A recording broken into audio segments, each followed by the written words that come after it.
Bismillahirrahmanirrahim. A'udhu billahi minashaitanir rajim. Bismillahirrahmanirrahim. Assalamu alaikum wa rahmatullahi wa barakatuhu. It is my absolute pleasure and honor to welcome Susan Labadi to lead this session today with us. Susan Labadi is president of our company, Genius School, Inc., that works with K-12 schools, universities, parents, and entrepreneurs in stress reduction, resilience, brain health, and neurotechnical knowledge. Susan is an educator and a leader in providing courses and coaching for halal and healthy practices. She's a faculty member of Consultants for Islamic Schools Excellence, CISE, and is a board member of Weekend Islamic Schools Educational Resources, WISER. She's a certified teacher and an experienced school administrator for over 20 years.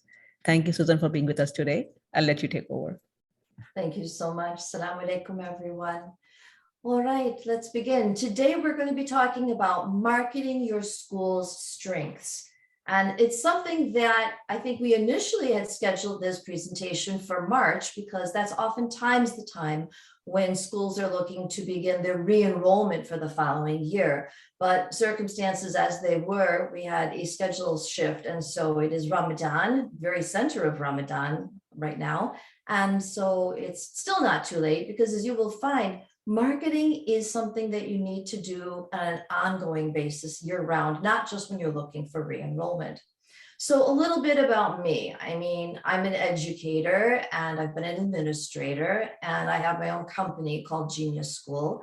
And my journey in learning about marketing started in 2010 when the American Halal Association was requesting my assistance to make a magazine. Well, I never made a magazine before. I didn't know what I was doing, but through Allah's help, I learned to create a magazine so that it was able to be dispersed at the ISNA convention a few months later.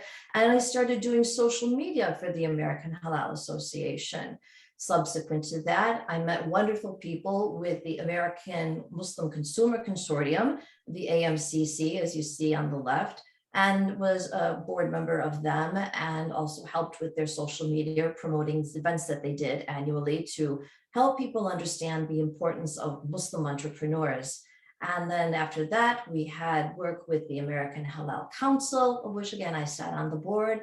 I've worked with the Center for Islam in the Contemporary World, CICW, which coincidentally, inshallah, this June, we're going to be having a course that's going to run weekly for 4 weeks on prophetic pedagogy and brain science.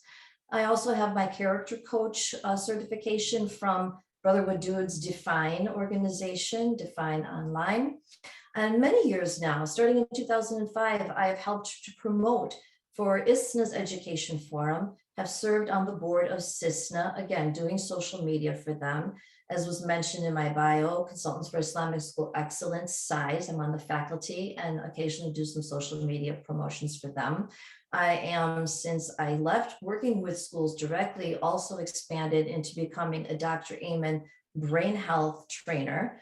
And I'm now on the board of WISER, which is devoting itself, it's a new organization, to helping provide resources for Islamic schools. WISER stands for Weekend Islamic School Educational Resources. And so everybody on every board I've ever served on always seems to say, Sue, why don't you do the marketing? So I get pigeonholed for that.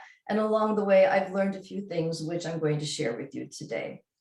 But we're looking at the agenda for the day first, and you see it's quite ambitious. And I don't want you to be overwhelmed, because everything is just to be taken in little bits and bites, and that makes life simple, right? But just to give you an overview, we're going to look at digital marketing, specifically social media, content marketing, and email marketing. Don't be flipped out if you don't understand these terms. I will make them very simple, plain, and clear. The decision makers' personas, basically who are your clients, and they are multifaceted, certainly, so you need to be able to cater to them. Your goals and your content mapping, your strengths as a school, and the features and the benefits that you want to make sure that you detail and highlight. The social media has various platforms. You've heard of Facebook and Twitter and Instagram, and the KPIs, So we're basically looking at your performance indicators, your key performance indicators. How are the metrics? How are you doing? You want to be able to measure those. And again, now into details of email marketing and some website ideas, and then a framework to make it all work. So I want you to consider, because you probably don't ever really think deeply about it, but the question is, how is a school more than a school? In other words, what does your school, other than educate students, really do? Let's think about it. When you're looking at your school, for the most part, you have to agree that for you, as working in an Islamic school, it is your legacy on the Day of Judgment. It's a source of sacred as well as secular information. The schools will help people develop their social skills and the character of all the stakeholders, does it not? We're looking at teaching good citizenship and healthy living for everyone in the school. You provide employment and opportunities for growth, not just for the children, but even for all of the people who are working with that school. I know I didn't know how to do a lot of things when I first came to my Islamic school, but by the time I finished my term as an administrator, I was certainly able to do a whole lot more than when I first came in 10 years before. You also influence the larger community, whether you realize it or not. People get an impression about who Muslims are. And don't underestimate, even you think perhaps that you are like business to consumer in your relationships, but you are also business to business in that certain grocery stores and certain restaurants are really dependent on you giving them business. And so there is a value that you can trade with each other. You're also able to cultivate the people's understanding of the religion of Islam. Those that are not Muslim can learn from your community, and you sustain the Islamic tradition. So you are more than just a school. You know your value and you're able to work with that. And that is really key to marketing, is to understand what it is that you truly represent and the value that you bring to other people. So rather than hide it and just stay in a small shell, I would wish that you would think that you should share it with everybody as much as possible, because I'm sure you have a lot to be proud of. And don't think that it's just the administration's job to do the marketing for the school. It's everyone's job to market your school. Now, oftentimes in our schools, you're going to hear people, they'll badmouth things, they'll say what's wrong, but truly, they also should be encouraged to say what is right and do that on a daily basis. Many times you get out of bed in the morning, you're like, oh, it's another day. But one of the best things that you can do for your own attitude, for your own mental health, and for the morale of the school is to each day start with a really positive attitude and find something good in it, just as you're even getting out of bed. Or when you get to school, make sure that there's something very positive that you can look forward to that's going to make your fun for that day. And marketing is not something just that we do, as I mentioned, when you're looking to get re-enrollment. It is a year-round plan. So let's begin. You're going to take a pen and paper and you're going to make that plan, or at least start it today. I'll give you the framework, and then you're going to be able to perhaps schedule some time in your summer so that you can devote some hours of concentration to literally make an annual plan, as you do many other annual plans, for your marketing, when you're able to think clearly and think about your calendar or where those opportunities are for you to capitalize on the great things that you do. So we'll begin with the basic channels. Channels are something like a blog or a newsletter that you might put on your website and or into your emails, and also social media. Digital marketing, for that definition, as I promised you, encompasses all marketing strategies that use digital technologies. So billboards and ads in newspapers is not really considered digital marketing, but anything that is essentially using the internet is what we would refer to as digital marketing. And that includes social media marketing, which uses channels like Facebook and Twitter and Instagram. There are some others, but I don't really see representation much of Islamic schools in something like LinkedIn or TikTok. But these are the three mains that I think most schools would be able to utilize: Facebook, Twitter, and Instagram. And content marketing is what we refer to when we're talking about the content of your messaging, when we're looking at what the information is and the resources that you are providing. And they also are a way of reflecting the personality of your school and the people within your school so that they know who you are. And lastly, email marketing. It's a way that you use your email list to communicate. And I can't emphasize enough that on your registration forms, you want to be able to capture people's email addresses. So by all means, get the mothers and the fathers and anybody else's email addresses that you can, so that you're sure that when you send some messaging, more often than not, people will open up their emails. And you've got to make sure that you have a great subject line too, so that if you deliver really great content, not just fluff or just rudimentary information, they'll be encouraged to want to open up your email, because heaven knows we get so many emails, all of us, do we not? So the first thing you need to do is think about, who are the people who are your clients? Who is your ideal parent? What are your parents' pain points or worries or concerns?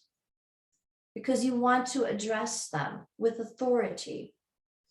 And you have to realize, what is it that they really want? You might just say superficially, oh, they just want education, but you need to go into the detail. And I'll give you an example. So let's say this is one of many personas you might come up with. We'll call her Rehana. She's a Muslim mom. She worries that her children will lose Islam. In reality, she worries that they might marry outside of the faith and the ethnic culture, or get bad friends. These are mom worries, and they're legitimate, that just about every mom has. She's also worried that their children will perform abysmally and maybe just average, which would be abysmal in her opinion, at school. She wants a respectable career for her children. And we know many people in our community limit that to something like medicine. She also will worry that her children will throw her away when she gets older, as many fear that their children would do. And so her reasoning for bringing her children to an Islamic school, and it is mostly the mom's decision that this is going to be where her children will attend, has all of these background concerns. So she has to be thought about in terms of other things in her personal life, not just her worries, because these might help you make alliances with other organizations that she might find benefit from. So let's say she's thinking about where that she shops for her clothes or her groceries, or perhaps her gift list. If you can make alliances with some of these companies and make a win-win situation, perhaps that she gets a 10% discount, then you're bringing business to these businesses and they're giving favor to the parents at your school, sort of a return on their investment for paying the tuition. So what does the media look like that she watches? Is she watching something on satellite dish, or does she watch regular programs on TV? Or does she perhaps do things with Netflix? What sort of magazines or periodicals might she be reading? Think about all of the things that make her life. Is she on Facebook? And when she travels, does she go to the 50 states or does she travel overseas? Who are her friends? What are they like? Does she work, stay home? Does she volunteer? And how does she define her success? you'll find a variance amongst many people of what they consider to be success. Does she exercise? Does she read her email? Does she come to school events or activities? Or does she stay home?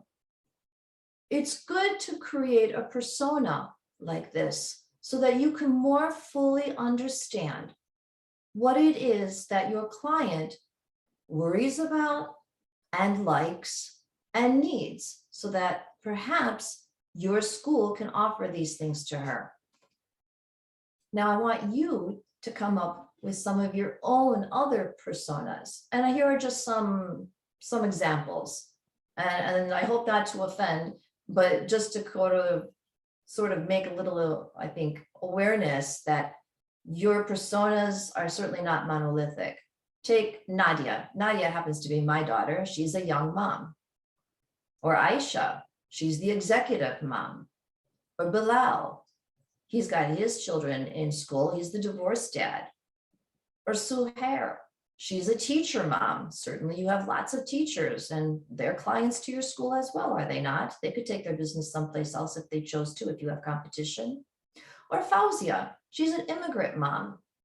Or Mahdi, he's perhaps the typical doctor board member dad or IT member dad. So think about, these are the people that are in your school community who have needs, and they also can be resources for you. So take the time to really write out, as we did for Rehana, all of the things that might appeal to them.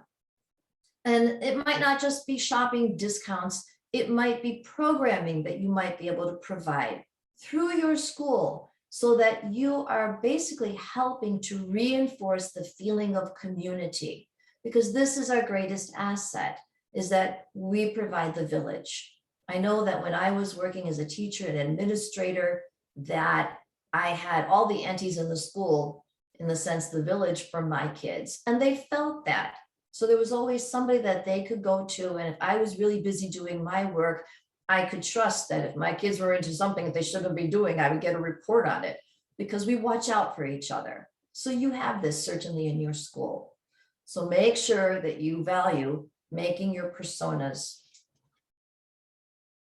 Next, you want to think about planning your goal and the client's journey. So whenever you're going to put something out on social media, it really should be goal-oriented. Don't deviate from that. You have a purpose for putting something out. You don't want to just put out nothing that's going to have any value to anybody. There really should be a reason for why you're putting something out, taking people's time and their focus. And we'll call this content mapping. That is the journey for your client and the timing of your messages. So detail for yourself. What is the goal? Is it that now is the time you're looking for registration? Maybe you're looking for the fundraiser donations. Perhaps you want parent participation for science fair judges, or you would like their attendance for the parents to come to the awards assembly. Or maybe your goal is to have something wonderful happen at your school and you want to write a press release and let the local newspaper know so that they could run an article about the event and send some reporters as coverage of what your school is doing, or maybe awards, something that they have done. So start playing with ideas about where via social media they should go. In other words, they get the message perhaps from your website or from social media or from an email. Where do you want them to go next? What action do you want them to take? And when will you schedule your efforts? You know, if you've got an awards assembly in June, you're not necessarily going to talk about it a lot in January. But you might want to be able to allude to that you will have certain calendarized events in advance so that they can block those dates out, save the dates for the awards assembly. So they're not going to plan something else for that day, right?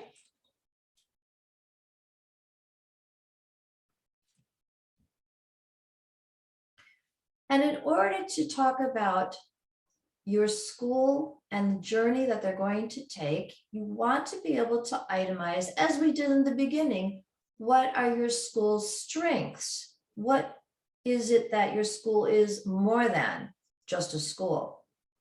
So that you can actually detail for some of the things we mentioned, for example, the features and the benefits.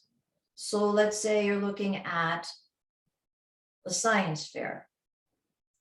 Certainly we value highly the annual science fair, and you know so much effort goes into it. But did you ever consider what that science fair really does? You're able to teach students research skills. You're able to help them in thinking using the scientific method.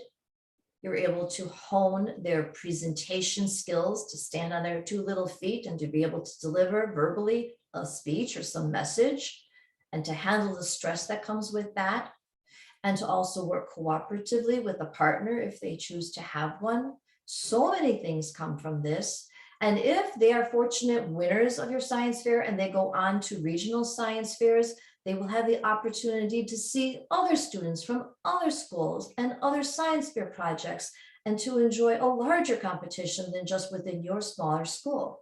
So many things can happen just because you start with a science fair. Do not underestimate the benefits that these things can bring. And this applies to so much. So in that content mapping journey, we want to begin with awareness and then move into consideration and then decision. Let's say we are talking about getting enrollment for the next school year. You might put out for the awareness an infographic. That infographic could have all kinds of things that your school might want to show, such as this is perhaps the Quran curriculum from KG through 8th grade, or these are the activities that our students enjoy throughout the year: the science fair, the Quran competition, International Day, Arabic Day. You come up with it. There are so many things that you can put into an infographic, because an infographic will certainly always entice the eye to look. What is that information? And all the better if you can make these things something that they are happy to share. Perhaps it's information that you can give as an expert in child development or in healthy teen development, or anything along, let's say, even the life of the Prophet ﷺ, that they will find shareable material. Perhaps this last year you started having a Ramadan journal or a Ramadan competition, and there was a checklist. You can make things like this very easily, or assign someone else to make something like that, and then have it be something that they will share, that they will value. Also for awareness, social media posts, or bring awareness to an event. Like I mentioned, perhaps it's graduation, or you're going to have a science fair or international fair, or you have, let's say, the family's Eid gathering for the whole school. The next stage would be consideration, where again, you want to give them some sort of resource that they could refer to. Maybe you're having an open house and you have tours that you're going to give to people, or you're going to have a webinar presentation or a live presentation. You want to bring people into the point where they need to make a decision that they're going to attend. Let's say, for example, not everybody has to participate in the science fair or the Quran competition, but you want to encourage more people to join. Give some deliberate thought to how you're going to bring them on a journey, first through awareness, and then through the consideration, and then make a decision in the direction that you want them to go. And that can be facilitated by perhaps some case studies or some testimonials. Let's say you had a student that did really well with the spelling bee, and they went to the state spelling bee. You can bring your readers onto a journey of what that experience was like from the child's perspective and the benefits that they gained from it. So ultimately, it gives the credibility to that your school is responsible for making this wonderful thing happen. And that these are the types of students that you have high caliber students attending your school. Wouldn't anybody want to have their child in with a group like this? So use these ideas and you can come up with so many more for how you're going to be able to present them. Here are some other examples just to share, okay? You might have successful alumni that you can tap into, recognition of student achievements, your faculty credentials. You might have some very credentialed faculty or some faculty that they do some really cool things outside of school that you would like to highlight, that brings it to a personal level. Or perhaps you have a recognition by your own leadership or from the community. Maybe the mayor has come to visit your school, or your school has won an award or something good that they did. Perhaps it was on Earth Day, or they did very well with their recycling, or they were acknowledged by another organization from the city that you live in. The idea is you want to be able to turn these into stories that people will find value in, that they would aspire to for their own children or for themselves. I'm sure you have many good examples amongst the people in your school, but unless you dig, you can't find them. And when you do, be sure you share.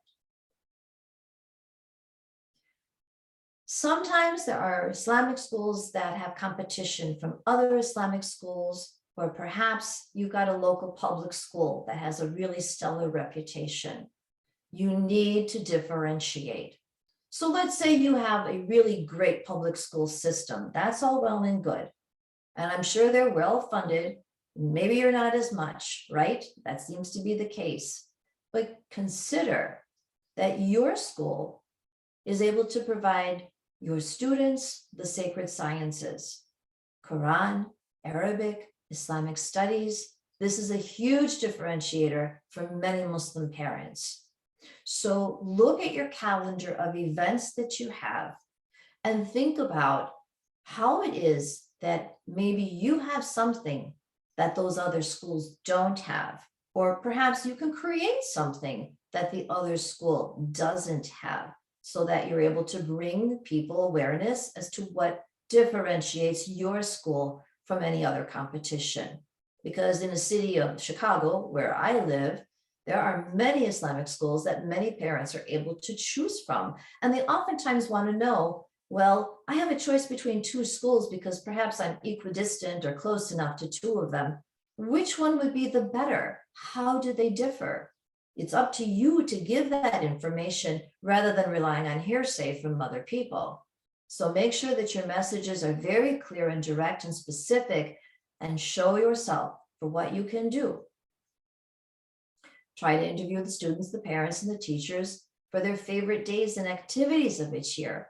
I remember I really enjoyed field day at our school, and there was really nothing as special as when we had Quran competition day. There was such a wonderful feeling and so beautiful to hear the children's voices in their recitation of Quran. Are your scores or your awards something to brag about? Do the local vendors publicize or sponsor your school? As I mentioned, you might be able to entice them when you realize that you have a market that you can deliver to them. Some of the local restaurants or grocery stores have a particular day or a set of days that they will give a special discount if your parents go shopping at their locations. So explore these prospects. Do you have high quality pictures and video to show the evidence too? Many times you will have wonderful things that go on, but there is no archiving of the event whatsoever. So be certain that you have a good camera, or at least a good phone, that's going to take pictures and videos, that you have them as backups. And ask other people too, if they have some things that they can share as well, if you don't have it all captured on your own. Maybe you have some students, or there is a teacher who is really good at photography. Ask them if they can help with this, because you want to document all of these great things that happen, if not for your book, for certainly the promotional videos that you're going to want to put out on social media or at your fundraiser event. Are you hosting events of interest to your community? Or maybe even the general public? A local college, it's a Christian college in my area, they have something called the Scholar Series, and they oftentimes will bring Muslim scholars so that they're able to invite people to learn more about Islam through Muslim scholars. Certainly your school can provide something like that and not just market to the local Muslim community. Let the local colleges know. So many people are really interested in Islam, but they just don't really know who to ask, or they don't really know about events.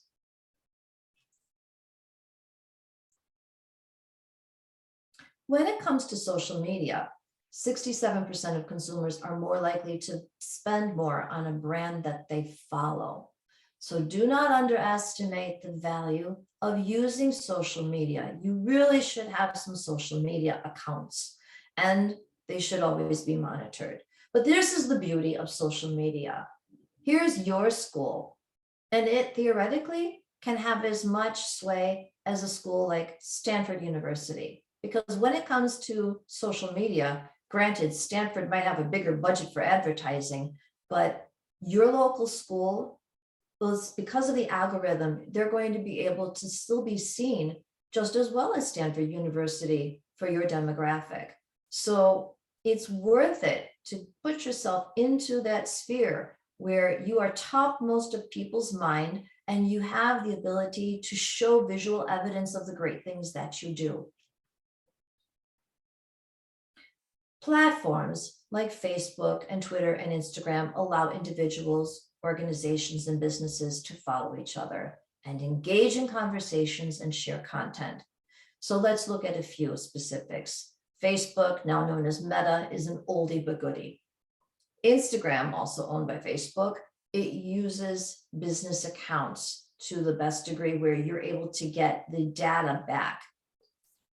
Twitter is a communication channel. Many teachers use Twitter. When you have events at your school, have somebody make sure that they're going to be putting up a hashtag for your school so that they have Twitter posts for your school, because these leave a trail that people are able to find if they want to know more about your organization. And then we've got the key performance indicators, the KPIs. Certainly when you put something out there, you're going to want to monitor, and it's kind of fun. Let's say on Instagram, you have a reel, and on the reel, which is there's like 1 minute video or 30 seconds or 15 seconds, it's a short video that you're able to see how many people viewed it. But don't be confused if you don't have a lot of followers or likes, because these are considered vanity metrics. They're basically the fluff. It doesn't really matter when it comes to that you're looking to elicit action from people. It's easy to follow, but not that many people will take steps. And whenever you're putting something out on social media, ideally you'd like to have some opportunity for them to share or to comment or to do what we call like the CTA, a call to action, so that they create their own content and they can also buy with loyalty. So these are some key performance indicator categories. You want to look at the reach, not just follows, but the impressions, the mentions, if somebody tags you, if they engage, that's wonderful because they're actually responding with a like or a comment, or they're going to share. The ROI is if you do invest in some type of promotional, and it might be just $1 a day or $5 a day, you set a budget, experiment a little bit, because the nice thing about these platforms is that you can target specifically on Facebook and Instagram who is your target audience that you're seeking. And for the $1 a day, they will say you expect to get like yay many views. So it helps you. And you might see that for however much money you spend, how many email signups you might get, or the cost per sale if you are going to put something out there. You see a value exchange. And then ultimately, you're looking for the retention and the loyalty of your audience, that they don't unfollow you and that they have a relationship with you, and ideally give you some sort of a rating or a review. So you get some sort of feedback on your efforts in social media. And you really should, at least every 6 months to a year, take a look, backtrack, and see what has happened with the posts that you have put out, because you will find that some will be more popular, some may even go viral than others. And when you see these trends, it will help guide you as you reiterate what you're going to do going forward in the future, right? When it comes to email marketing, it's great because you're able to reach people in their inbox directly. And that's why it's important to get those email addresses, as we mentioned before. So you use email to deliver content to your readers that they will benefit from and leverage value by always putting your website address into your email, because you might direct them then to your website. And the more traffic you get into your website, the greater the visibility will be, such as the way algorithms seem to work. When you're putting your email together, of course, you need to have a subject line. And you might want to put some thought into making it something a little zany or a creative or enticing. There are tips and tricks that you can learn from YouTube, perhaps, on things like this. But you want to make sure that you limit your characters to about 50. And maybe even less, because we find that 48% of emails are opened on mobile devices. Also, be sure that you are in compliance. There is something called the Can-Spam Act. You will notice that in emails that you receive that are marketing specific, at the bottom, there is usually an unsubscribe option, which you have to have. You also will find that they're going to identify who they are, their address, the way to contact them. Go check either the ftc.gov to find out the details on the Can-Spam, or just look at what other people are doing on their marketing emails and make sure that you put that into your own. And if you're using an automated system, many of them automatically will put that at the bottom of your emails. And then ultimately make sure you've got a call to action. So here's something else I want you to journal. Answer this question. Is your school's site visited, and is it linked to often? Because when you find that more people are coming to your website, it's given its authority, as it's termed. And as I mentioned, that's how you will find perhaps that when somebody is Googling Islamic school, hopefully your school's name will rise towards the top of the list, because you do get a lot of activity. So everything that you can do to bring people to your website will enhance that. But the volume of the clicks is not really the only thing. Another trick to getting a good website rating is you want to have something called backlinks. And these are from sites that refer others to you. They sort of act like votes that give you more credibility or authority. So think .gov, .edu, or .org. If some of these are on your site and they connect back to you, that definitely is going to help. If you can get newspaper articles about your school and they will put your website address or some page within your website into their newspaper article, that will be very helpful for your website. So you might think about posting on your website recognition for your students who achieve special awards, or have your honor roll available via your website. Maybe even have a PDF cookbook from the International Day recipes that your school has had. Have the students' grade books and classroom links, and this is usually the case, I realize, but make sure that they can access that portal from your school's portal on your website. And then, of course, there's videos that you might decide to post on YouTube. And these should be shareable, so that if you have something good to talk about, you document that, put it onto YouTube, and maybe you want to have something like this on your website, a tour of your school, or perhaps the field day that you've enjoyed, something that the visual medium is going to bring people to want to click on and perhaps share with other people as well. These are all good tactics to use to give your website a higher ranking.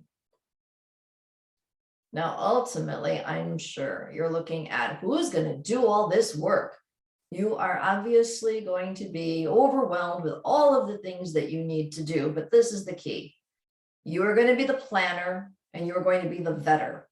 You really need to find somebody else to work with you because you have enough, but you have to oversee this. So what I've done here is I've put together the start of a spreadsheet that you can have some of these categories, and you can change at will, of course, but you want to start with what's going to be the due date that something needs to be prepped and ready to go off to be launched. And who is going to be responsible for doing it? What is the actual marketing product that you're going to be putting out there? What platform or platforms will you choose to put it out on? A description of what that will be. And then what's going to be the person that launches it, and then the date that it actually does go out. So you can enlist a team, a freelancer, a volunteer parent, reliable students, or a combination of all the above, or maybe even an agency. But you just must make sure that whatever goes out, you are going to be responsible for the content. So just don't let them post anything without you being sure that it meets your approval, because you know best what's going to be best representing your school, and in terms of any liabilities, of course. Account for the planning, the writing, the editing, and the design. And by design, I mean, we could all write, but we want to make sure it looks pretty when it goes out on social media, so that you perhaps put it on a PDF with a border, with a school logo, make it nice. And then, of course, the distribution, and then ultimately the analytics, those KPIs that you're going to look at. And again, be sure you remember, what is your goal for planning each of these items that are going to be on your spreadsheet, and what other budgets or resources do you need to consider? Because sometimes there are some costs involved with the things that you're going to do. So this is what your summer project, one of your summer projects, would be. How are you going to put it all together? But of course, just like any good teacher knows, the best lesson plan is one that is made in advance, not on the fly. And therein lies the value of planning ahead. You really want to give time and a focused effort to thinking about, how will you market your school? Because it's a huge task, but it's also something that requires a lot of forethought to be done so well. And the benefits it brings back to you are huge. Lastly, we want to look at some other brainstorming ideas, and have other people work with you on this as well. What other things might you be able to think about or conceive that you can present in terms of marketing your school? Partner with your local movie theaters, restaurants, grocery stores. Solicit your parents for corporate donations, sponsorships. Plan win-win opportunities. Curate enrichment affiliates. Perhaps there's another activity that your students can attend, and you want to be able to show our students go places. You take a trip maybe to the state capitol, or to visit the politicians in your area, or have them come to see you. Or perhaps, I remember at our school, there was a parent who worked for a pharmaceutical company, and we traveled to the next state, where we had a trip to actually view the laboratories of the pharmaceutical company. It was really impressive to see what these students really took from that experience in seeing live scientists do their research work for a major corporation. Or of course, service work. We are a religion of activism, and we want to demonstrate that we are showing our students how to be good citizens and activists. Maybe you've got pictures of the local mayor, law enforcement coming to your school, visiting with the children, making good alliances. The same applies to the paramedics. Bring an ambulance and let them see what it's like inside. Or the firefighter visits. Make sure you document all of these things. Or bring authors, scholars, parenting consultants to your school community. There are so many things, and these are just a few that I've come up with, but certainly you can come up with so much more. Just you need a little bit of focused time to really think about how you can leverage these opportunities that you probably are already giving to your students and your school community and enhance them by letting them become marketing tools to let other people to know what it is that your school is all about, whether they're part of our community or in the outside community. It's important.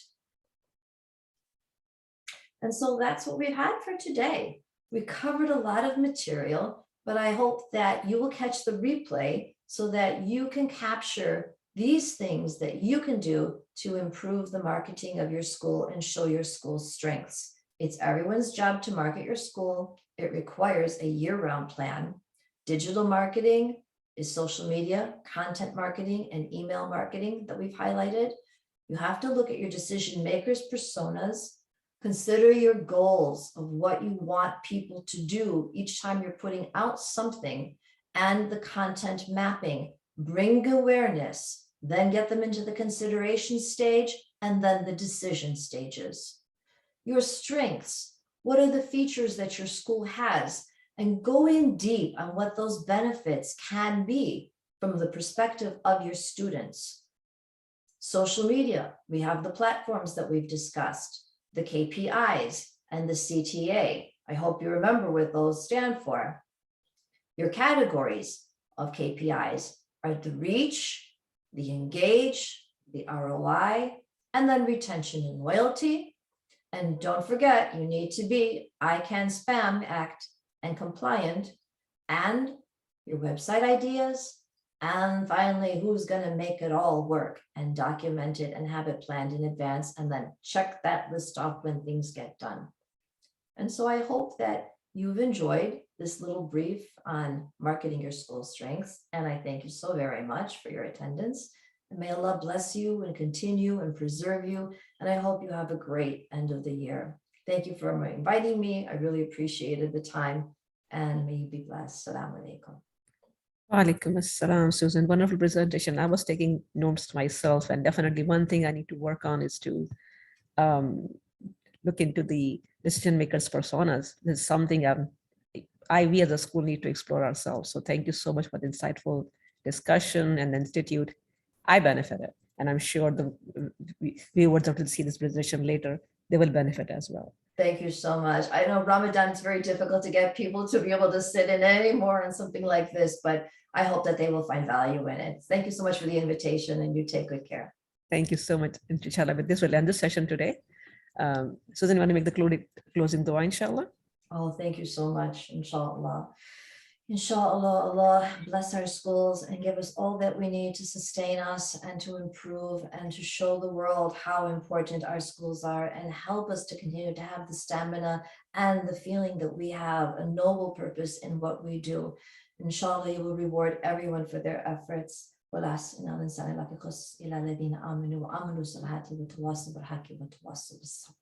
آمين. جزاكم الله خيرا. والسلام عليكم ورحمة الله وبركاته. وعليكم السلام ورحمة الله وبركاته.